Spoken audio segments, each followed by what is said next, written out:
Hi friends, சில நாட்களுக்கு முன்பு பிளாஸ்டிக் மூலப்பொருட்கள் ஏற்றி வந்த ஒரு கப்பல் ஒன்று கேரளாவில் கடல் சீற்றத்தின் காரணமாக முங்கிடுச்சு. அதோட அந்த பிளாஸ்டிக் மூலப்பொருள் வந்து இந்தியா முழுவதும் ஸ்ப்ரெட் ஆகிருக்கு.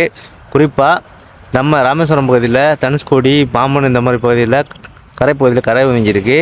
இன்றைக்கி நம்ம கடற்கரை பகுதி மண்டபம் பால்பாலத்துக்கு இடையில் இருக்கிற தோணித்துறைன்னு சொல்லிட்டு ஒரு ஏரியாவில் பாருங்கள் எவ்வளோ பிளாஸ்டிக் யூஸ் பாருங்கள். இது ஃபுல்லாமல் இப்போ நான் எடுத்தது.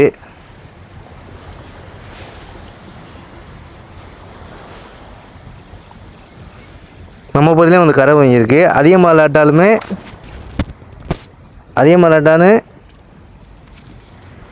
கரை வாங்கியிருக்கு. இது வந்து கடல் வாழ் உயிரினங்கள் சாப்பிட்டுனா கொஞ்சம் ஜீரணிக்க முடியாமல், மூச்சு விட முடியாமல் இறக்க நேரிடலாம். கொஞ்சம் உங்கள் ஏரியாவில் கிடந்துச்சுன்னா குறைக்கி தனியாக வைங்க. மீண்டும் கடலில் கலக்காமல் பார்த்துங்க. ரொம்ப நன்றி. பாருங்கள் அந்த பிளாஸ்டிக் சிப்புகளை தெரியுதா? இந்த பிளாஸ்டிக் சிப்புகள் வந்து அதிக அளவில் இல்லாமல் கொஞ்சம் கொஞ்சமாக அப்படியே கிடக்கு. வலி பாருங்கள், கடற்கரை முழுவதுமே பரவி தான் இருக்குது இந்த பிளாஸ்டிக் துகள்கள். இவ்வளோ துகள்கள் வந்து கிடக்கு.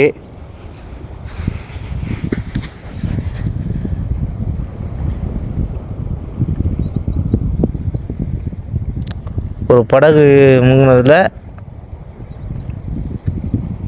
பாருங்கள் எவ்வளோ ஒரு பிளாஸ்டிக் கியூப்புகள் கடல் முழுவதுமே பரவி கிடக்கு. பாருங்கள் இவ்வளோ இது எடுத்து வச்சுருக்கேண்ணா. தோட்டம் பண்ணுங்க. இப்போலாம் இப்போ நான் புறக்குனதேன் ஃபுல்லாக இந்த இடமே அப்படியே, இந்த இடம் ஃபுல்லாமே கிடக்கு.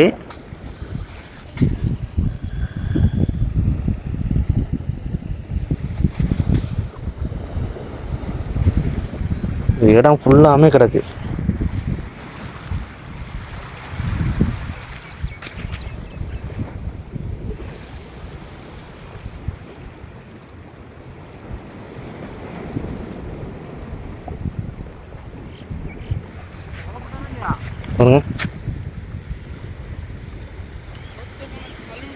இந்த இடம் ஃபுல்லாமே இருக்கு.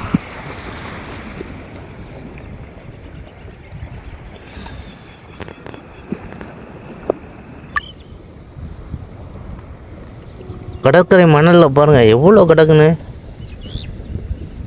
ஃபுல்லாமல் பிளாஸ்டிக் தாங்க.